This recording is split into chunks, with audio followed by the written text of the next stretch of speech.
क्या हाल है दोस्तों, गर्मा गर्म खबरें आपके लिए चुन चुन के लेके आए हैं। बहुत मजेदार खबरें है, वैसे आज बहुत मजा आने वाला है आपको।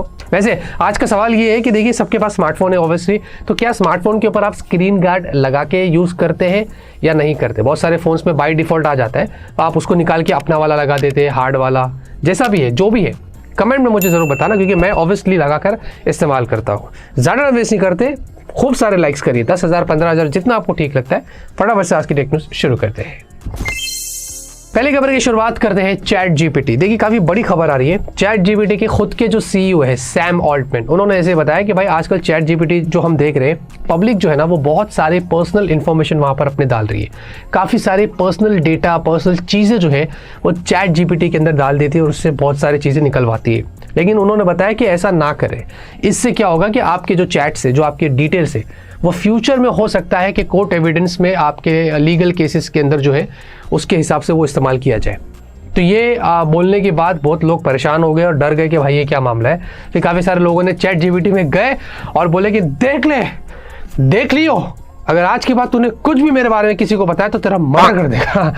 कितने लोगों ने तो ऐसा भी बोला है कि भाई अगर आपने हमारे डेटा पहले वाइप कर दे, मैं तेरे को जानता नहीं हूँ, ऐसा करके सब बातें हो रही है। अभी बहुत सारे मीम्स निकल के रहते हैं। तो अगर आप चैट जीपीटी में अपनी कोई भी पर्सनल मेमोरी या कोई भी चीज़ ऐसी डाल के रखें, वहाँ पर बोलो डिलीट कर दे सब कुछ, क्योंकि हो सकता है कि आगे चल के कहीं आपके खिलाफ वो चीज़ नाकाम आ जाए। फाइनली दोस्तों, Oppo K13 टर्बो सीरीज जो है वो इंडिया के अंदर लॉन्च होने वाली है। इसका टीजर जो है वो ऑफिशियली यहाँ पर पोस्टर भी सामने आ गया है, फ्लिपकार्ट पर लैंडिंग पेज भी आ गया है। और उन्होंने सीरीज बोला है, उन्होंने सिर्फ टर्बो 13 या प्रो नहीं बोला है, उन्होंने सबकी बात करी है। सीरीज मतलब K13 टर्बो और K13 टर्बो प्रो, हमें ये दोनों देखने को मिलने वाले। और 5G फोन्स होगी obviously, Dimensity 8450, Snapdragon 8S Gen 4। तो काफ़ी इंटरेस्टिंग चिपसेट्स है। चाइना में बड़ी एग्रेसिव प्राइस पर गए थे। लेट्स होप कि ओप्पो वाले भी इंडिया में कुछ अच्छी प्राइस पर इसको लॉन्च कर दे, मज़ा आ जाएगा। वैसे इंडिया के अंदर आपको बताया बड़ा सीन हो गया। हमारे इंडियन गवर्नमेंट ने जो है वो बहुत सारे ऐसी वेबसाइट्स और ऐसे जो ऐप्स थे जिन पर सॉफ्ट पॉर्न वाली चीज़ें दिखाई देती थी, बहुत सारे बुरे कंटेंट आते थे, जो आज के यूथ के लिए, जो बच्चे होते हैं छोटे छोटे घर में, उनके लिए बिल्कुल भी ये चीज़ें अच्छी नहीं होती है। वो सारी जो वेबसाइट्स है उनमें से जैसे कि उल्लू, ऑल्ट, है ना, ऐसे और लगभग 25 से 30 ऐप्स और वेबसाइट्स है। इसमें ये भी बोल रहे हैं कि टोटल 26 वेबसाइट्स है और 14 ऐप्स है और 25 OTT प्लेटफॉर्म्स है। इन सब को उन्होंने निकाल कर फेंक दिया। मेरा सबसे बड़ा सवाल ये है कि इंस्टाग्राम और ट्विटर के ऊपर ये सारी चीज़ें कब बंद होगी। ये सारे ऐप्स तो हम मानते हैं कि कांड इसमें होता है। ट्विटर के ऊपर आप देखो, गंदे गंदे इतने बुरे वीडियोस आते हैं। रैंडमली कभी एक बार मेरे को रेकमेंड कर दिया था, मैं सोचा अरे बाप रे, ये ट्विटर पे होता है। और इंस्टाग्राम के ऊपर भी फीड पूरा उसी से भरा रहता है। बहुत सारे लोग अगर एक ही कंटेंट देख लेते ना, फिर उसको उसी कंटेंट रेकमेंड करता रहेगा। लंगी नंगी लड़कियां आती है और गंदे गंदे हरकतें करती है। बहुत सारे काम चल रहे हैं। इंस्टाग्राम और ट्विटर को तो पहले सफाई करना चाहिए, उसके बाद हम बोलेंगे कि हाँ अब नेक काम हुआ है। वैसे अकॉर्डिंग टू मनी कंट्रोल काफी बड़ी खबर आ रही है। हिमांशु टंडन जो पोको इंडिया हेड थे, उन्होंने क्विट कर दिया है और वो नथिंग में शिफ्ट हो रहे हैं और नथिंग में जाके वो CMF को हैंडल करेंगे, ऐसा बताया जा रहा है। अब हिमांशु टंडन जो है, उन्होंने पोको को काफ़ी अच्छी ग्रोथ दी थी, काफ़ी अच्छा काम उन्होंने किया है पोको के लिए और काफ़ी पॉपुलर भी है वो। अब ऐसा बताया जा रहा है कि उन्होंने वो पोको छोड़ दिया है और वो जा रहे हैं सीधा नथिंग में, वो भी CMF में। तो ऐसा लग रहा है कि CMF के पोर्टफोलियो फिर काफ़ी बड़ा होने वाला है और बहुत सारे शायद फ्यूचर में CMF के लॉन्चेस हमें देखने को मिल सकते हैं। बट लेट्स सी क्या होता है। अभी इसके बारे में हमें कुछ पता नहीं है। माधव शेठ ने भी पहले वैसे ही किया था, रियलमी छोड़ के ऑनर में गए थे, तो फिर कुछ उल्टा पुल्टा हो गया। अभी AI प्लस में घूम रहे हैं। अब ये पोको वाले की भी जर्नी स्टार्ट हो गई है हिमांशु भाई की, इधर से उधर, उधर से इधर ना हो जाए। तो ये तो मनी कंट्रोल की तरफ से हमें पता चला है। कितनी सच्चाई ये झूठ है इसमें तो कुछ पता नहीं, लेकिन let's see how it goes. और हिमांशु टंडन जाते तो उनकी जगह पोको पे कौन लेता है और क्या होता है, ये तो वक्त ही बताएगा। वैसे YouTube के ऊपर आपको तो पता ही है कितने सारे कंटेंट है, इतने लाखों करोड़ों वीडियोस है और इनके ऊपर जितने भी जो एड्स आती है, इसमें हमें जो क्रिएटर्स होते हैं, हमको और साथ में YouTube को भी बहुत सारा रेवेन्यू मिलता है। आपको पता है Q2 2025 यानी कि जनवरी, फरवरी, मार्च, ये Q1 है, अप्रैल, मई, जून, ये 3 महीनों के अंदर YouTube पर सिर्फ एड रेवेन्यू से $10 बिलियन यहाँ पर हुए हैं। मतलब YouTube को इतना नफा हुआ है सिर्फ इन 3 महीनों के अंदर एड रेवेन्यू में।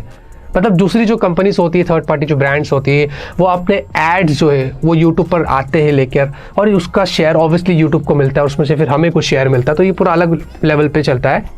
इसमें से 10 बिलियन, मिलियन भी नहीं, बिलियन डॉलर्स सिर्फ 3 महीने के अंदर यूट्यूब को नफा हुआ है एड रेवेन्यू में।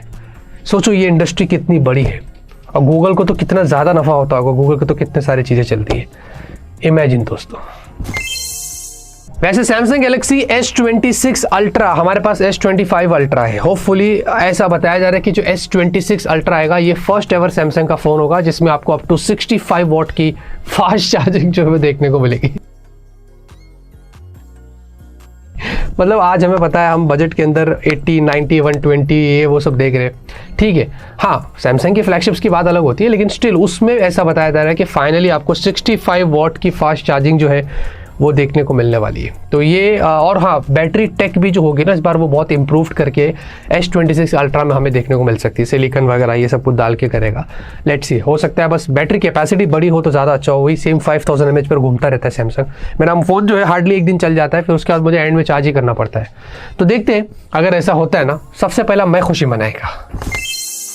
वैसे नथिंग वाले दोस्तों बताया जा रहा है कि वो अपने एक नए स्मार्टफोन सीरीज पर काम कर रही है। वो इधर नथिंग फोन लाइट या इधर टी सीरीज ऐसा भी हो रहा है, बताया जा रहा है कि नथिंग वाले कुछ वैसे यहाँ पर करने वाले। यानी कि नथिंग जो है अब नथिंग फोन 3 के सदमे से बाहर निकल ही नहीं रहा था कि उनकी टीम ने डिसाइड कर लिया कि अब एक और फोन लॉन्च करना चाहिए। तो शायद इन्होंने जो पाप किया है नथिंग फोन 3 को लेकर वो यहाँ पर धुल सकते हैं। अब एग्जैक्टली ये नहीं पता कि कौन से फोन से क्या होने वाला, लेकिन लाइट वाले ऐसे कुछ फोन नथिंग की तरफ से हमें मिल सकते हैं। तो शायद मुझे लगता है नथिंग फोन 3 लाइट ऐसे कुछ करके हो सकता है, और वो फिर मिड रेंज कैटेगरी में जो वो शायद आ जाए।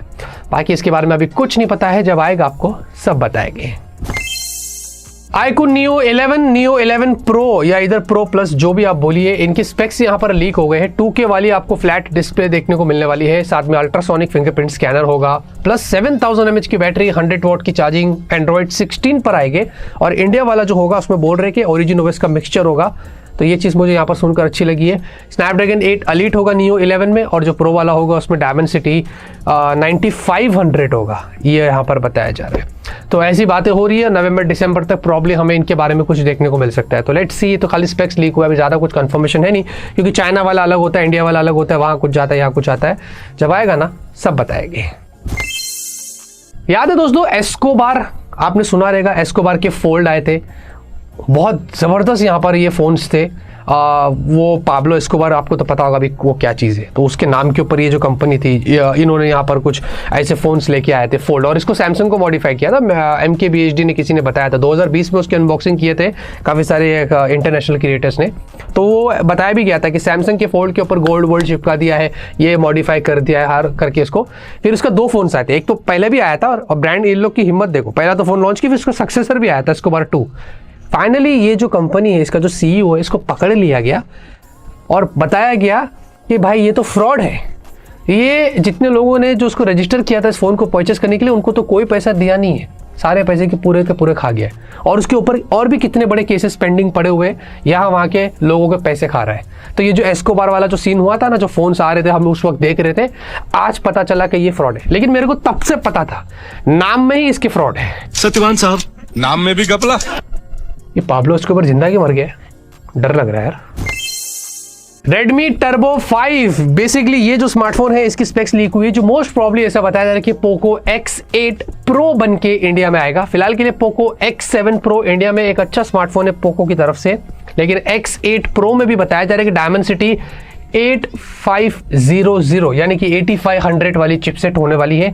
साथ ही साथ आपको 7000 mAh की बैटरी होगी, 1.5K वाली डिस्प्ले, मेटल फ्रेम, और काफ़ी लाइट वेट भी होगा, ऐसा बताया जा रहा है। एग्जैक्टली अभी मुझे कुछ नहीं पता है इस फ़ोन के बारे में कि क्या होने वाला है क्या नहीं है, बस कुछ स्पेक्स लीक हुई, कुछ इन्फॉर्मेशन आया है Redmi Turbo 5 का। तो हम स्पेकुलेट कर रहे हैं कि पोको X8 Pro में शायद ऐसे हो सकता है। जो भी होगा, जैसे भी होगा, हम आपको आगे सब बताएंगे। आज की टेक्निक खत्म, तो मैं करता हूँ, पसंद है कि पसंद लाइक करिए। तब तक के लिए ऑलवेज कीप स्माइलिंग।